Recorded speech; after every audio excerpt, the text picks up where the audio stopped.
नमो अरिहन्ताणं नमो सिद्धाणं नमो आयर्याणं नमो उवज्जयाणं नमो लोये सव्वसाहुणम् एषो पञ्चनमुक्कारो सव्वपावपणासनो मङ्गलानि च सव्वीसिं परमं हव्यै मङ्गलम् कमले धरणेन्द्रे च सूचितं कर्म कुर्वती प्रभुस्तुल्यमनोवृत्ति पार्श्वनाथ श्रीस्तु कुन्दिं दुगुखेरतुषारवन्ना सरोजहत्था कमले निसन्ना वायिसिरिपुत्रवग्रहत्था सुहायसामसयापसत्ता अंगूठे अमृतवसे गब्धितणा भंडा श्री गुरु गौतम समरी वांछित फलदाता પરમ પૂજ્ય ઉપાધ્યાય રચિત સમાધિ શતક ગ્રંથ અને તેના ઉપર પરમ પૂજ્ય ભક્તિ યોગાચાર્ય યશુ વિજય મહારાજ સાહેબના વિવેચન ઉપરના સ્વાધ્યાયનો આજનો આપણો 77મો દિવસ છે. કાલે આપણે 86મી ગાથાનું વિવેચન થોડું ચાલુ કર્યું હતું. મીરાની એક પંક્તિ લીધી હતી આપણે કે મારે કાગળ લખવો છે મારા પ્રભુને, પણ લખી શકતી નથી. લખું તો મારા હાથ ધ્રુજે છે, નયનમાંથી જળલાય એટલે કે આંસુ ખરી રહ્યા છે, અને આગળ હજી વિચારું છું ત્યાં તો કોઈની સાથે સંદેશો પણ મોકલાવું તો કઈ રીતે સૂચતું.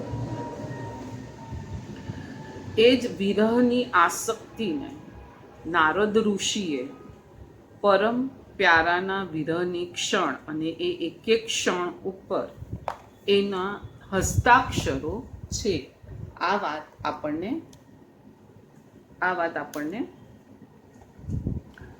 કરવામાં આવી છે. આ રીતે આપણે જ્યારે જોયું કાલે કે મીરાની વાત થઈ, મીરાના પરમ પ્યારા શબ્દોની વાત થઈ. નારદ ઋષિએ બી એ કીધું કે એક એક ક્ષણ ઉપર મારા પરમ પ્રિયના હસ્તાક્ષરો છે. એટલે પ્રિય વસ્તુ પ્રભુ છે, અને પ્રભુની સાથે વિરહ ભલે છે, પણ જે વિરહની મારી ક્ષણો છે એ હર એક ક્ષણ સાથે પ્રભુનો હસ્તાક્ષર એટલે કે પ્રભુ એને સર્ટિફાઈડ કરી રહ્યા છે, અને હું સાધનામાં આગળ વધી રહ્યો છું. આગળ આપણે જઈએ. ભક્તની સંપદા તો જુઓ, વિરહની આસક્તિમાં આ આનંદ અને મિલનમાં નિર્વિધ આનંદ છે. એક બાજુ વિરહની આસક્તિ છે, પાછા પ્રભુ એને પોતાને જ યાદ કરી રહ્યા છે પર્સનલ, પાછા એમાં એ જીવ મિલન પણ માણી રહ્યો છે. કેટલી બધી ઘટના વિરહમાં થઈ રહી છે. આપણને તો એમ કે પ્રિય વ્યક્તિનો વિરહ છે, પણ વિરહની સાથે કેટલી બધી વસ્તુ આવી. એ સર્ટિફાઈડ કરીને આપણને કંઈ મોકલી રહ્યા છે, એ હરેક ક્ષણમાં હાજર છે, નહીંતર ગેરહાજર હોત. વિરહ છે એટલે શું બતાવે છે? હરેક ક્ષણમાં એ હાજર છે, એનો આનંદ છે, એ આપણને આશીર્વાદ આપી રહ્યા છે, એ મિલન છે, એનો આનંદ છે. આ રીતે કેટલી બધી ઘટના વિરહ આસક્તિમાં બતાવે. રાધાએ પોતાની જન્મ કુંડળી જ્યોતિષને બતાવીને પૂછ્યું, મારો ગ્રહ યોગ શ્રી કૃષ્ણ સાથે કેવો છે? જોશીએ કહ્યું, કાગળિયા ઉપર જે આંકડાથી શ્રી કૃષ્ણ જોડે યોગ શી રીતે થાય? તું કૃષ્ણમાં ભળી જા, એ જ તારો કૃષ્ણનો યોગ છે. જ્યોતિષની એક આખી અલગ દુનિયા છે. તો તેમાં પૂછે છે રાધાજી કે મારો યોગ છે કે નહીં, મને મળશે કે નહીં? તો કે તું કૃષ્ણમાં ભળી જા ને, એટલે આખો યોગ તારો કૃષ્ણમય થઈ ગયો. ભક્તિ ધારાની અહોભાવ મળી આ ક્ષણો, ઝર ઝર ઝરતા આ અહોભાવના ઝરણામાં વિભાવની ધૂળ ક્યાં રહે? વિભાવની ધૂળ ક્યાંય રહેતી જ નથી. કેમ કે પ્રિય પાત્ર એની યાદ, કેટલી બધી ઘટના એકી સાથે થઈ રહી છે, આપણને ખ્યાલ બી નથી આવતો. પ્રિય પાત્રની હર ક્ષણમાં યાદ, એના તરફથી મળતો પ્રેમ એ પણ હર ક્ષણમાં, એનો આનંદ, એનો મિલન અને એનો જ યોગ કિસ્સેમાં, તો કે મન, વચન અને કાયા ત્રણેયમાં એ ચાલી રહ્યું છે. જો વિરહ ન હોત તો કદાચ શબ્દથી એની ભક્તિ થતી હોત, કદાચ યાદ આવત તો અલપ ઝલપ યાદ આવત, જે તાદાત્મ્ય આમ યોગ આખો એના જેવો થઈ ગયો એ કદાચ ન પણ થાત. આગળ જઈએ. જ્ઞાની કો દુઃખ કુછ નહીં, સહજ સિદ્ધ નિર્વાણ, સુખ પ્રકાશ અનુભવ ભય, સબહી ઠોર કલ્યાણ. જે આપણી આ કડી છે એ દેવચંદ્ર મહારાજ સાહેબની મનોગુપ્તિની સચ્ચાઈમાં હવે કઈ રીતે ઢળાવે છે એ આપણે જોઈએ. ગુરુજી, આપણે એની પહેલા વચન ગુપ્તિની થઈ સચ્ચાઈની કડી, કે કંઈ જ બોલવાનું ત્યાં છે નહીં, એ ઘટના જ્યારે પ્રગટ થાય છે એ થઈ વચન ગુપ્તિ. હવે મનોગુપ્તિમાં શું કહે છે? વીર્ય ચપળ પર સંગ મીરે, એહન સાધક પક્ષ. બહુ ફાઇન, કે જે સાધક, જ્ઞાની સાધક છે એ પોતાની આત્મશક્તિને ન તો ચપળ બનવા દે, અસ્થિર રાખે, અથવા તો ન તો પરનો સંગ બનાવી કરનારી બનવા દેશે. આપણે આખી જોઈએ પછી આપણે લઈએ. વીર્ય ચપળ પર સંગી રે, એહન સાધક પક્ષ, જ્ઞાન ચરણ સહકારતા, વરતા વે મુનિ દક્ષ. કયા હોશિયાર મુનિ છે? દક્ષ. દક્ષ શબ્દ બહુ ઇમ્પોર્ટન્ટ છે. એકદમ હોશિયાર, એકદમ ચપળ, આપણે કહીએ ને એકદમ બુદ્ધિના માસ્ટર, એકદમ જેની ક્ષયોક્ષમ બુદ્ધિ તીવ્ર ખીલેલી છે. ઘણા બધા શબ્દ દક્ષ માટે લઈ શકશું. જે લક્ષ્યને પકડાવે તે દક્ષ, જે યોગ સાથે જોડાવે તે દક્ષ.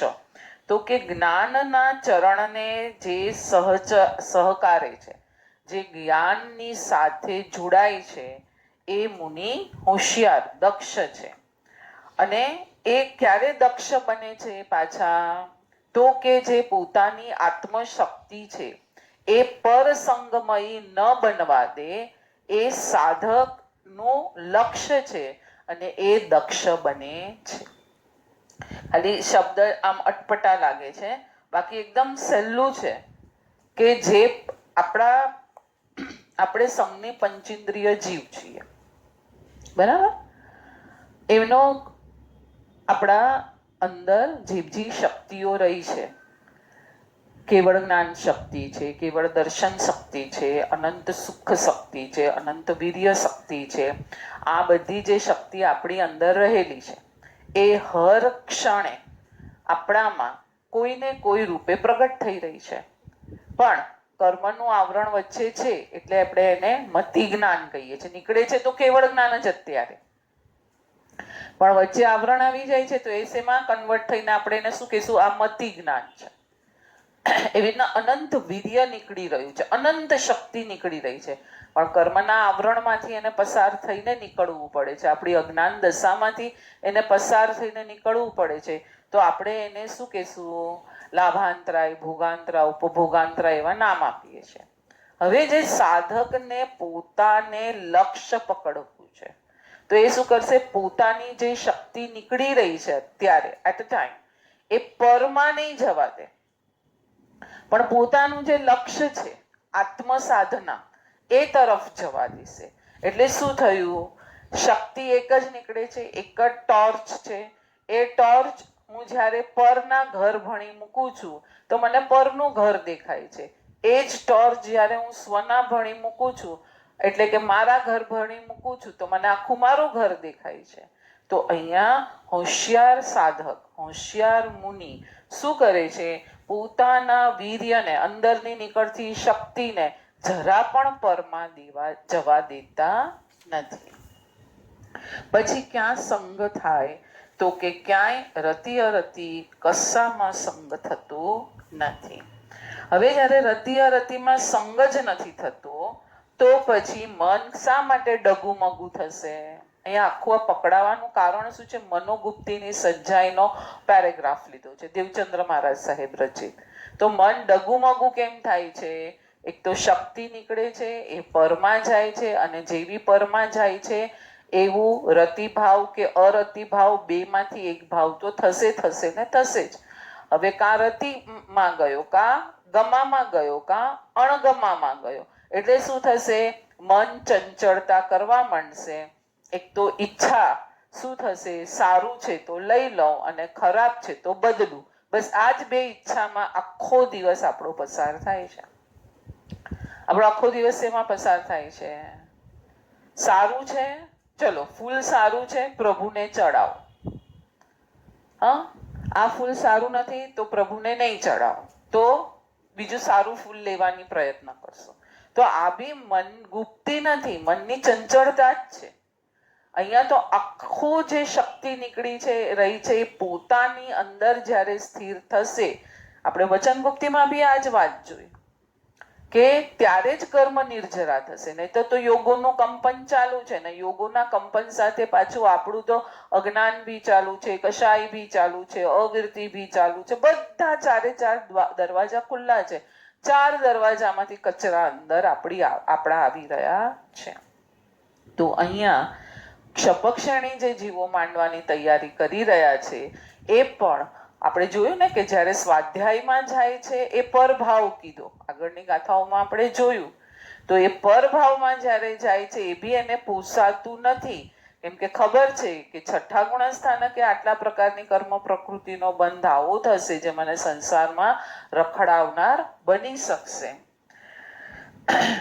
એટલે મનની આધારશિલા જ્યાં ડગુમગુ છે એટલા માટે પર સંગમાં પોતાના વીર્યને જવા દેતો નથી.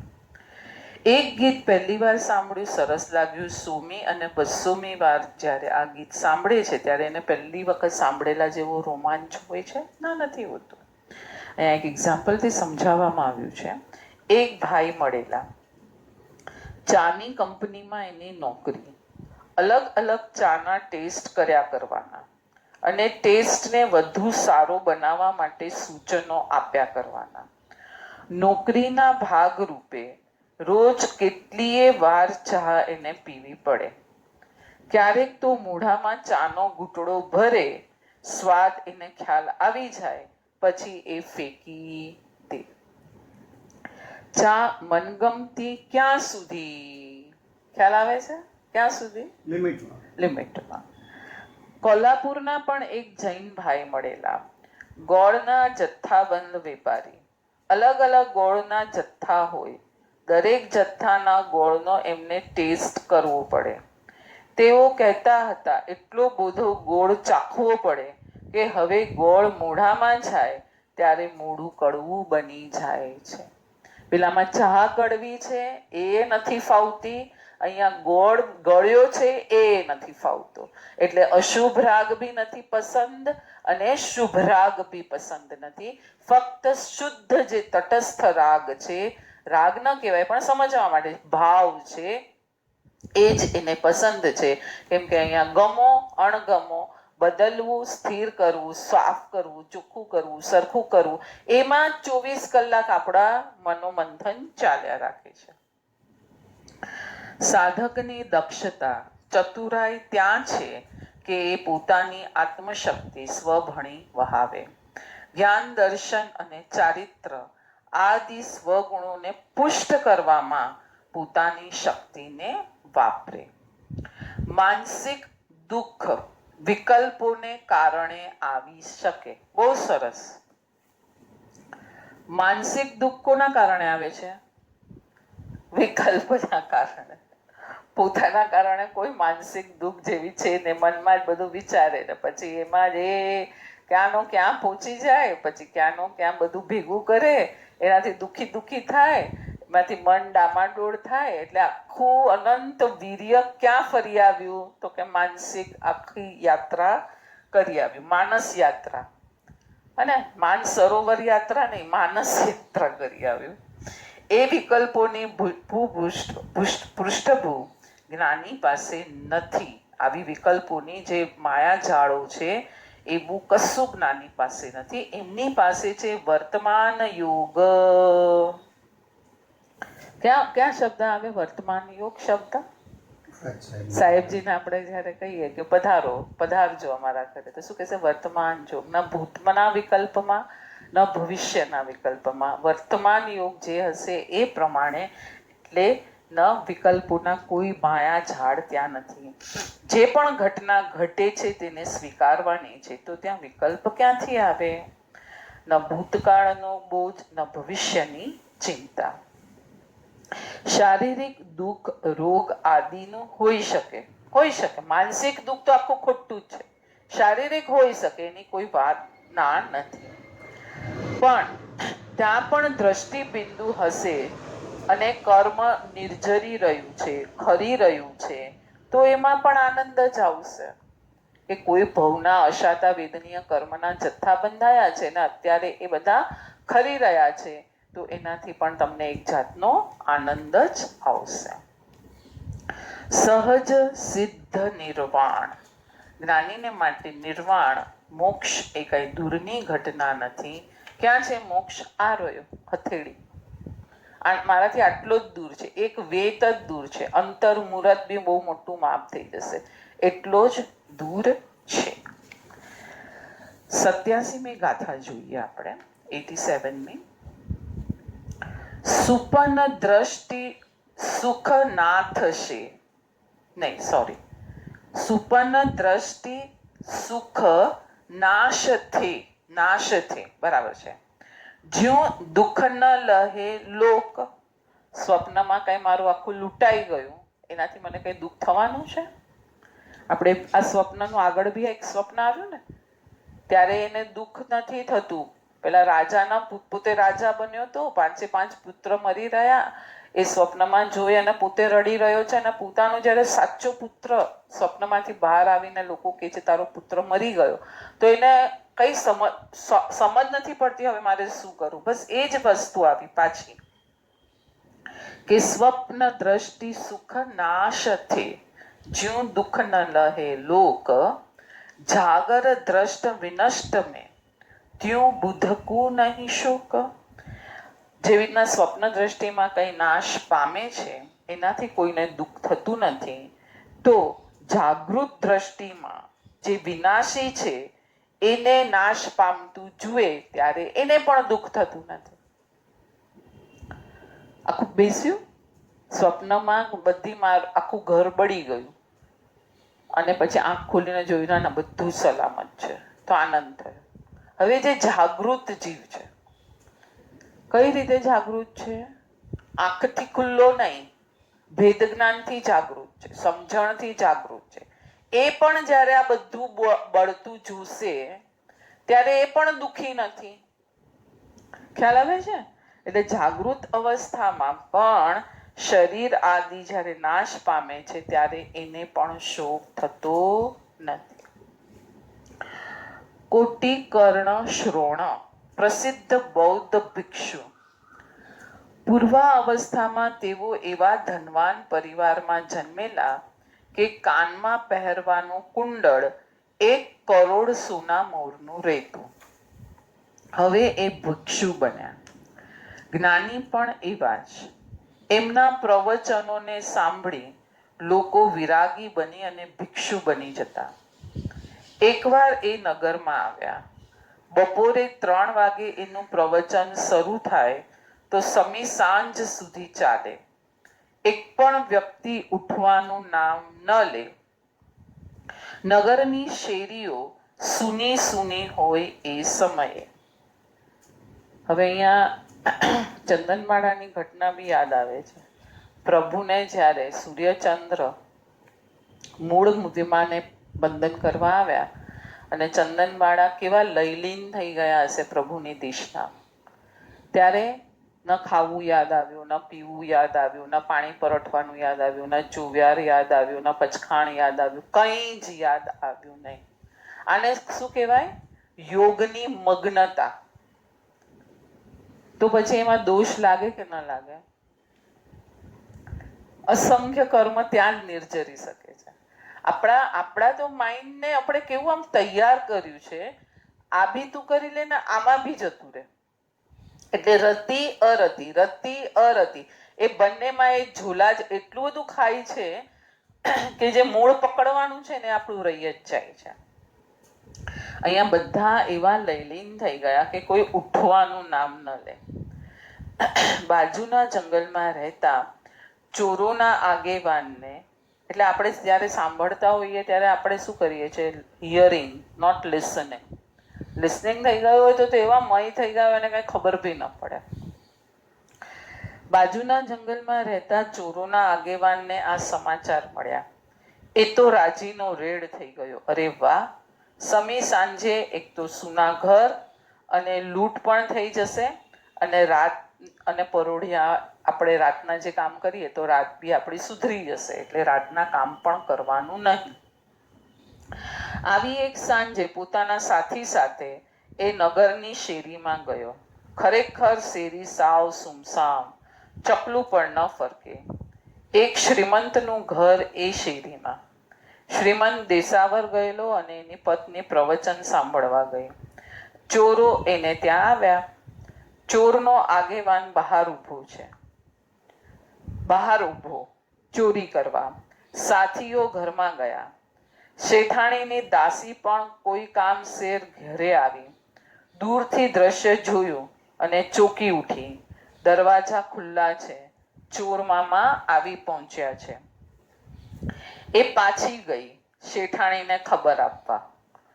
ચોરોનો આગેવાન આ જોઈ ગયો. એણે ચોરોને કહ્યું, તમે ફટાફટ જે લીધું હોય તે બધું લઈ આપણા સ્થાને પહોંચી જાઓ. હું જોઉં કે આ બાઈ ક્યાં જાય છે, કોને ખબર આપે છે, અને એ અંગે મારે શું કરવું જોઈએ. એટલે પેલી દાસી જોઈ ગઈ અને જતી હતી, તો કે હવે આ બધા પકડાઈ ન જાય તો તમે બધા જતા રહો, હું જોઉં છું કે શું ચાલી રહ્યું છે, ક્યાં જઈ રહી છે, બહાર જઈ રહી છે કે શું છે. ચોરો તેમના સ્થાન તરફ ગયા. આગેવાન પેલી દાસીની પાછળ ગયો. શેઠાણી મંડપમાં છેલ્લે બેઠેલા. દાસી ત્યાં ગઈ. ચોરોનો આગેવાન સારા પોશાકમાં હતો. એ લોકો ભેગો ભળી ગયો અને પેલી દાસી શું કહે છે તે તરફ કાન માંડીને બેસી ગયો. દાસીએ કહ્યું, શેઠાણી બા, આપણા ઘરમાં ચોરો પેઠા છે, જલ્દી ચાલો, કોટવાળને ખબર કરીએ, નહીતર બધું લૂંટાઈ જશે. શેઠાણી કહે છે, હવે શેઠાણી દાસીને કહે છે, ઘરમાં છે એને ધન ન કહેવાય. એ ખ્યાલ આ મહાત્માને સાંભળતા આવ્યું. ધન તો આપણી ભીતર છે. જ્ઞાન, આનંદ વગેરે ધન તે આપણી ભીતર છે, એ આપણું ધન છે. બીજું ધન તો ધન નથી, પથ્થર છે. એ કોઈ લઈ જાય તોય ફરક શો પડે. મને તું પ્રવચન સાંભળવા દે, તું પણ બેસી જા. જોતો ખરી કેવું અમૃત વરસી રહ્યું છે. શું કહે છે? કેટલું એની લયલીનતા હશે ત્યારે એમાં, એ ટાઈમે એ વર્તમાન સમયની અલર્ટનેસ કેટલી હશે, વર્તમાન સમયને કેટલું એન્જોય કરતા હશે શેઠાણીજી. જ્યારે બૌદ્ધ ભિક્ષુ બોલી રહ્યા છે, પેલા કાન પર કંઈ આવ્યું બી હશે, સંભળાયું તો ખરી, પણ અત્યારે જે સમજી અને પરણમાવી રહ્યા છે એ જ પ્રકારનું અંદરથી ઉદ્ગાર નીકળે છે. શું થયું? આ શું થયું? અને દાસીને કે છે, હશે, તું બી બેસી જા હમણાં. અહીંયા તો અમૃત વરસે છે. ચોરોના આગેવાનને આ સંવાદ સંભળાયો. હવે કોઈ ફરિયાદ થવાની નથી, કોઈ આપણું પગેરું પકડી અને આપણની પાછળ આવનાર નથી. એ શાશ્વત બનીને મહાત્માને સાંભળ, એટલે હવે સ્વસ્થ બની ગયો કે મારા લૂંટારુઓ પણ બધા ઘરે પહોંચી ગયા હશે, કોઈ પકડવા બી જવાનું નથી, હું બી અહીંયા છું, એટલે હવે કોઈ જવાનું નથી, બેસું અહીંયા આરામથી. એ બેસી ગયો. એકાદ કલાક એણે મહાત્માને સાંભળ્યા. શું એ શબ્દોનું સંમોહન, શી એની વેધકતા, શી અભિવ્યક્તિ. ચોરોનો આગેવાન મહાત્માના શબ્દોની તીવ્ર અસરમાં આવી ગયો. કાલે આપણે ફોન કર્યો તો જેમને, એમણે બી આ જ વસ્તુ કીધી. કેટલું સરસ કીધું એમણે કે પ્રભુની વાણીનું આ તો આપણે કહીએ ને અતિશય છે, બધાને સ્વ ભાષામાં સમજાઈ જાય છે. કથા એક જ છે, પણ કોઈને લોભ મટાવનારી બને છે, કોઈને ક્રોધ મટાવનારી બને છે, કોઈને રાગ મટાવનારી બને છે, કોઈને કાંઈ બીજા માટે. તો પ્રભુએ તો એક જ કથા કીધી છે. કેટલું ફાઇન કીધું. પ્રભુએ કથા એક જ કીધી છે, પણ બધાના પોતાના અલગ અલગ પ્રોબ્લેમ પણ બધા એમાં શમી ગયા. એ જ તો પ્રભુના વાણીના 35 વાણીનો ગુણ જે છે વાણીના, એ તો અતિશય છે. તો એમણે શું કીધું ત્યારે? શું કીધું? તમારી જેવી સાંભળવાની દ્રષ્ટિ હશે એ પ્રમાણે તમને પરિણમશે. હે ને? આપણે એની પહેલા બી લીધું ને, રિસેપ્ટિવિટી. ગુરુ તો તૈયાર છે, ઓરા તૈયાર છે, પણ તમે તમારી ઓરા, તમારું પાત્ર, વરસાદ પડે છે ને તમે પાત્ર ઊંધું રાખ્યું તો શું થશે? પાણી ઝીલાશે નહીં. તમે પાત્ર સીધું રાખ્યું તો અંદર અઢળક પાણી ભેગું થશે અને તમે એને પી શકશો, માણી શકશો. બસ એ જ રીતે જે સાંભળીએ, જે પણ ક્રિયા કરીએ, એમાં આખો મનોયોગને ઢાળી દઈએ ત્યારે જ આપણું કાર્ય પૂર્ણ થાય છે. એની પહેલા કોઈ કાર્ય પૂર્ણ થતા નથી. પ્રવચન પૂરું થયું.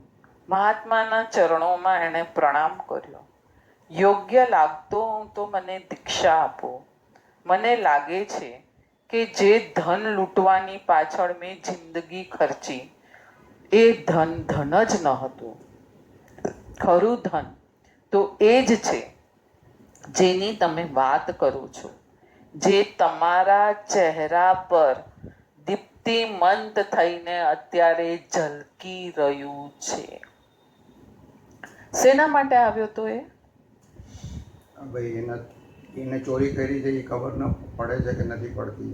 આવ્યો તો આખું કારણ અલગ લઈને, પછી બેસી ગયો. એટલે પહેલા શું હતું? નેગેટિવિટી હતી, આવ્યો તો. હવે નેગેટિવિટી ટળી ગઈ એની, એટલે શાંતિથી ત્યાં બેસી ગયો. અને હવે જે ગુરુની ઓરા છે એને માણતો રહ્યો. આખું નિશ્ચિંત થઈને બેઠો છે ને કે હવે તો મને કોઈ પકડવાનું છે નહીં.